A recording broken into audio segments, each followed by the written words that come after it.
Oh, can I do the intro on this one? Whichever you like. I'm just, all right, doesn't matter, okay.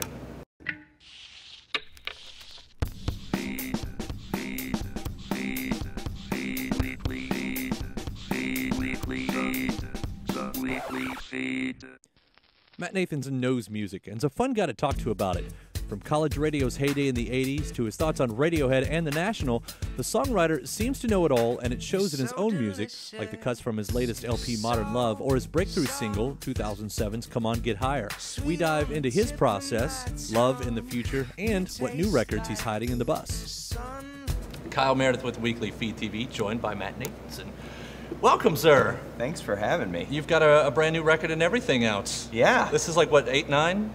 I don't even, I've lost count. It's sort of like, I'm assuming how Mormons feel about their children. You know, once you sort of get past like 6 or 7, it's sort of like... You that guy. Yeah. Hey, kid, get over here. So this far in, though, is it hard to find, I guess, your inspiration? I mean, do you have to try to figure out a different angle with each one?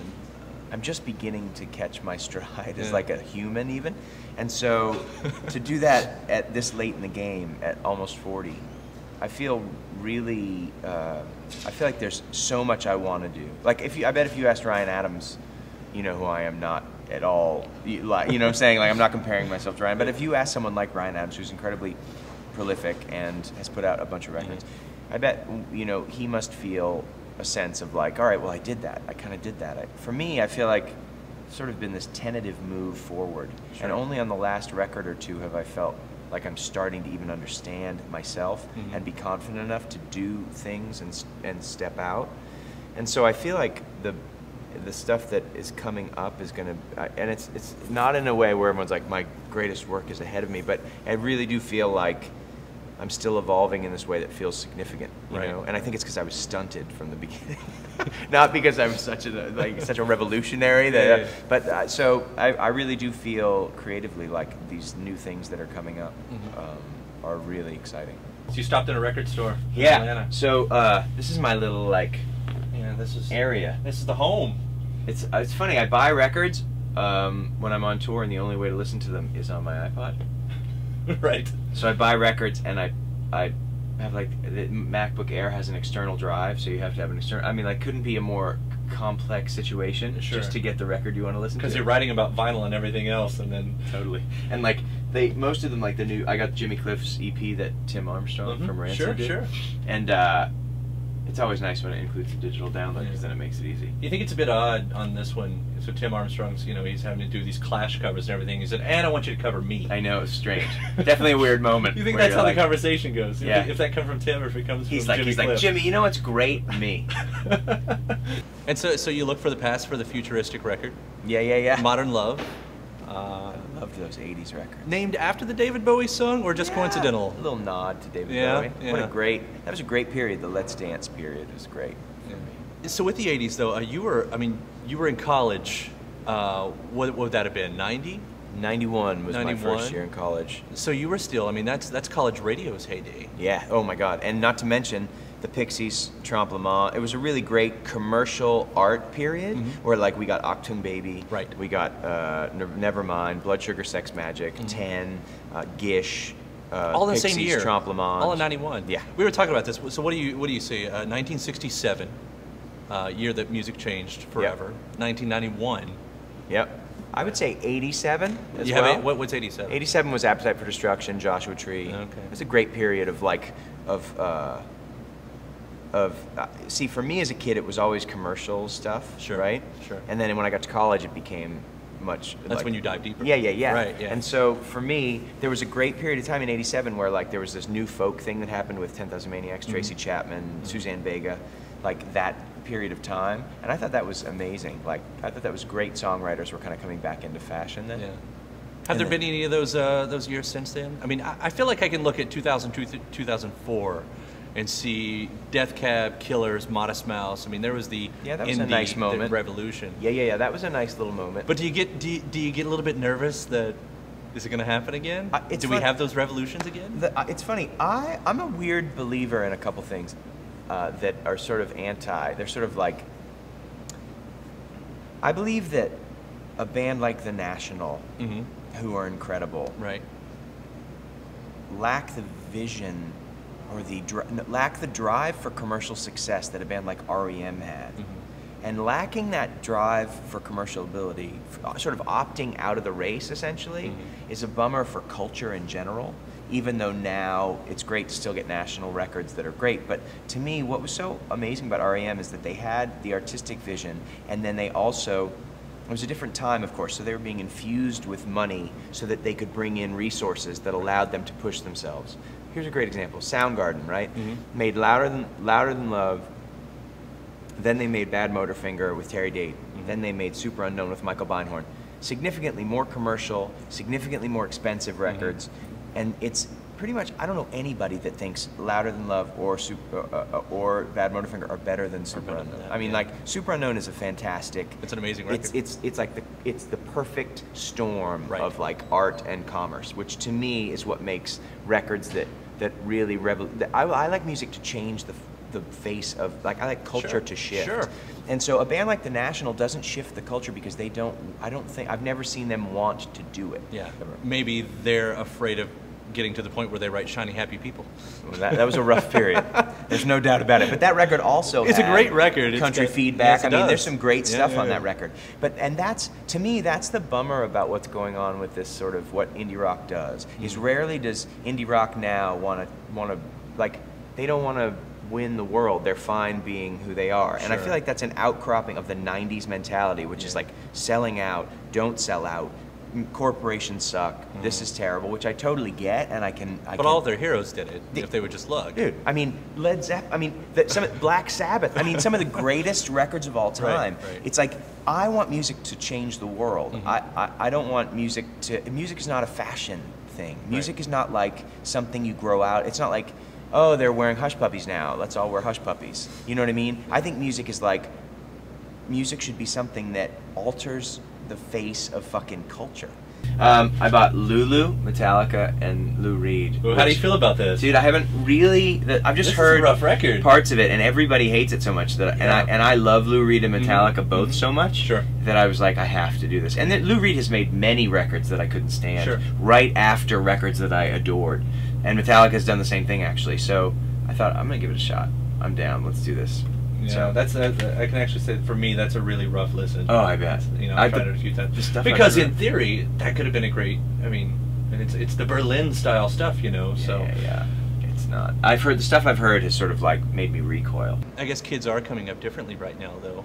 I mean, it's obviously a different landscape and a different culture on top of it, and it always seems like the one thing that kids try to do is be very, very different from either their older siblings or their parents. Yeah. You know, which is where the pendulum comes from. The 80s come back around because of what the 90s were. That's what I love about U2.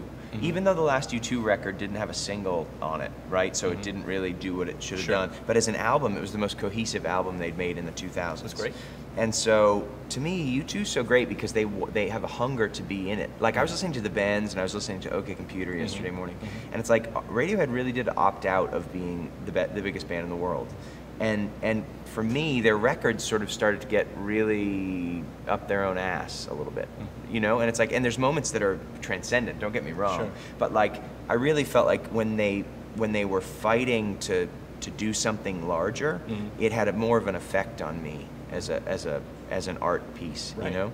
You're saying dangerous words to most people. I know. I love it. People get so bent out of shape, and I don't. Radiohead's one of those bands people can't take really big offense to it. Wilco's another band where like Wilco kept evolving in this way that was so great, and I can't help but think the last two Wilco records have felt, and people will like be like, "You're wrong. I think Sky Blue Sky is great," and it's like it's okay, it's good, but like, is it Summer Teeth? Like, is it is it A Ghost Is Born? Is it Yankee? No. It's like those records kept evolving in a way that felt like you felt a band pushing themselves into the unknown, whereas and only great music happens when people push themselves into the unknown.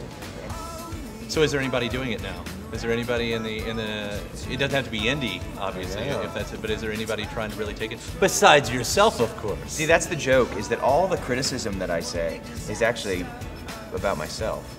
So it's like I'm projecting onto those other bands. Because to me, Modern Love's a great record.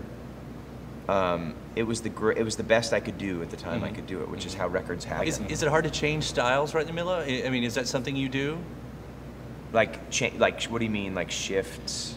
Yeah, I mean, with this one, you were looking for a different sound. Like, I get the feeling that the acoustic guitar was your enemy. As Yeah, you went yeah, into this. I And get you it, said, I get it. Yeah, the acoustic's the enemy. I can't do that. I have to jump out of my skin and try something entirely new. Yeah. I mean, is that hard to write outside of your usual zone? It's for me, writing is hard all the time. That's why I'm envious of people like Joseph Arthur or Tom Petty, or like that Tom Petty gets up in the morning and writes Free Fallin'.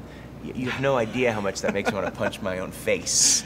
I mean, how simple that song is too, and it's so effective. Like Yeah. he was so dialed into himself Yeah. and so confident in his ability Right. that he just crapped this song out, and he did it all the time. Yeah. And Bob Dylan just shat amazing songs. Which, by the way, Oh Mercy, I'm with you on. Oh, Oh Mercy is what my. It might be my favorite. Favorite such Dylan a record. great record. Yeah. And it's because Lanois pushed him Mhm. to do something that made him uncomfortable. Right. That you can read it in the book. You know, like he didn't have fun making that record as much as he, you know. And then the records that he's made since, like. I just want people to try. Yeah. I bought a couple hard listen ones. The new Sinead O'Connor. I like the single. That's all I've heard so Yeah. far. Old Lady. I can admit, I think that's a great song. Yeah, and I'm such a huge fan of the first two records. Yeah. And then there's a couple in the middle that were like, I don't know, these sound kind of phoned in, I'm not sure.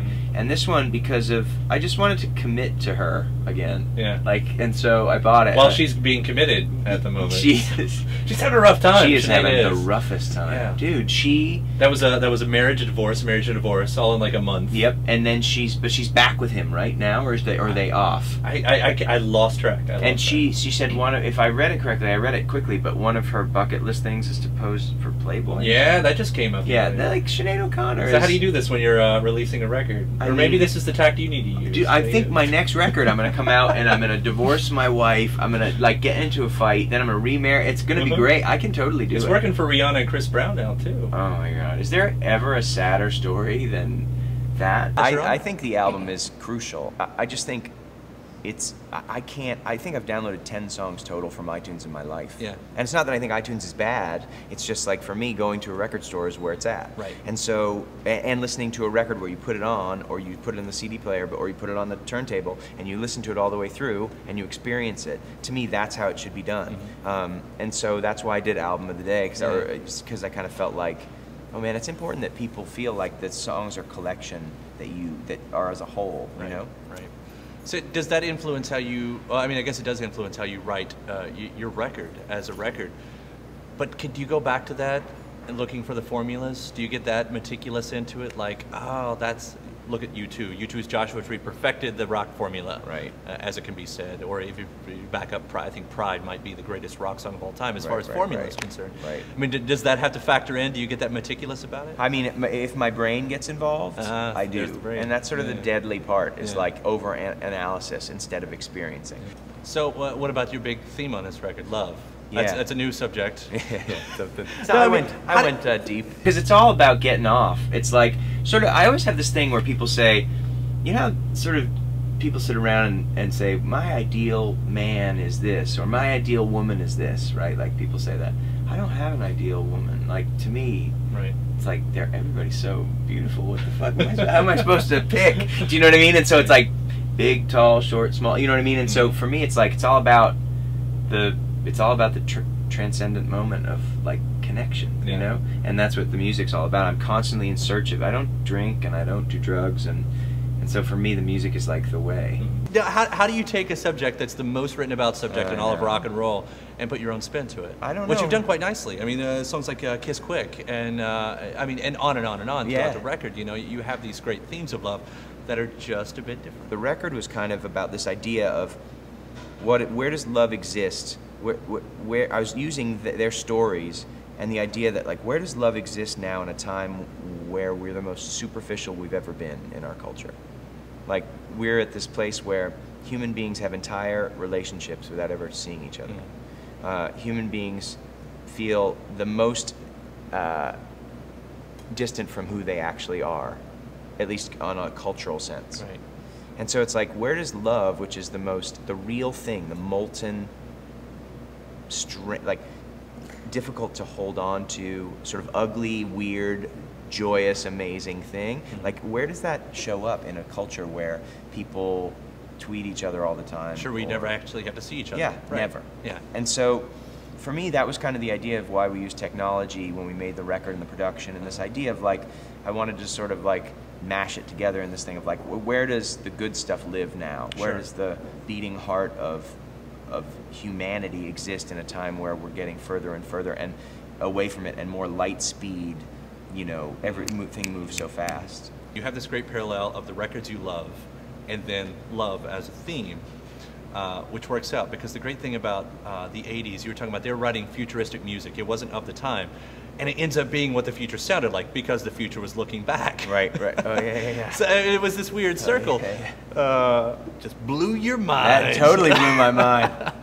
But does love play it the same way? And I know that's such a broad scape when you're talking about a theme like that, but I don't know. You know, what does love look like in the future when we aren't looking at each other, when we're talking over Facebook? And to me, it's about community in the world. It's about human beings communing with each other, bumping up against each other, the collision, and that's how I think love should look in the future. I feel like technology can exist and we can move at light speed, but that human beings can step off of that train and sort of like get to the core of what's important, which is actual human contact and actual ugly human, like the volatile, ugly, amazing. Like contact and ugly were right next to each other. Do you know what I'm saying? But because it is, it's like it's messy as shit. Right. And this other stuff on the outside is not messy at all. It's like if you text, there's no ramification of texting someone or Facebooking, or it's like you can really, there's an anonymity there that allows people to do anything they want.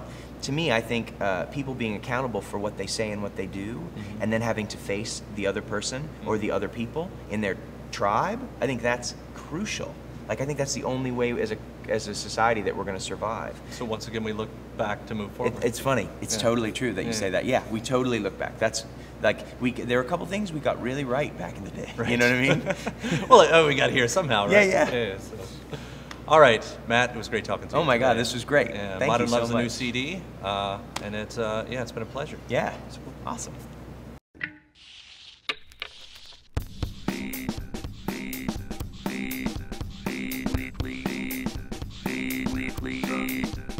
Weekly feed.